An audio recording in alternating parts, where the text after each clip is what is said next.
हर इंसान के अंदर एक खास शक्ति, सामर्थ्य या ताकत होती है। एक ऐसी शक्ति जो हमसे नामुमकिन चीज़ भी करवा देती है। सिर्फ शक्ति का होना ही ज़रूरी नहीं है, हमें अपने अंदर की शक्ति की जानकारी होना, उसे सही दिशा में इस्तेमाल करना भी ज़रूरी होता है। हम सब अपनी सोच से कहीं ज़्यादा मजबूत और शक्तिशाली होते हैं, पर हम ज़्यादातर सोए ही रहते हैं। हमें अपनी शक्ति का पता ही नहीं रहता। हम दूसरे सफल लोगों को देखते हैं और भूल जाते हैं कि उनके जैसा और उनसे बेहतर बनने की शक्ति हमारे अंदर भी है। कई बार रास्ता मालूम होने पर भी हम कदम आगे नहीं बढ़ाते और कहीं नहीं पहुंच पाते।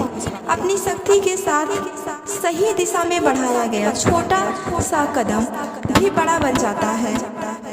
मेरा मानना है कि जागी हुई चींटी की शक्ति सोए हुए हाथी से भी अधिक होती है। अपने नाकामयाबियों के लिए हमारे पास बहुत से बहाने होते हैं।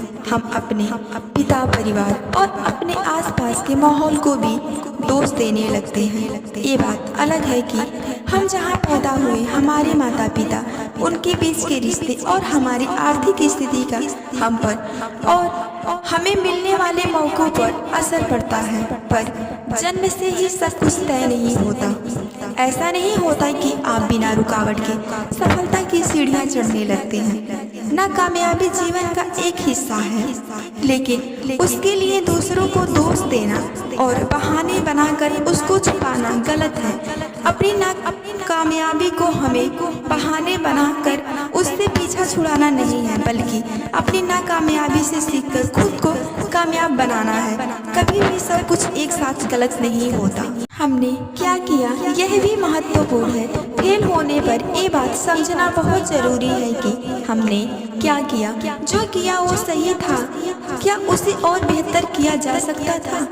जब आप खुद से ऐसी बातें पूछेंगे तो आपको नए अवसर मिलेंगे और आप कामयाब बनेंगे। मेरा मानना है कि हम कैसे और कहाँ पैदा हुए, इससे ज़्यादा मायने रखता है कि हम आगे कैसे बढ़ें। खुशियों की तलाश में हम इधर से उधर भागते रहते हैं। खुशियों की तलाश में हम कभी लोगों का पीछा करते हैं तो फिर कभी चीज़ों का।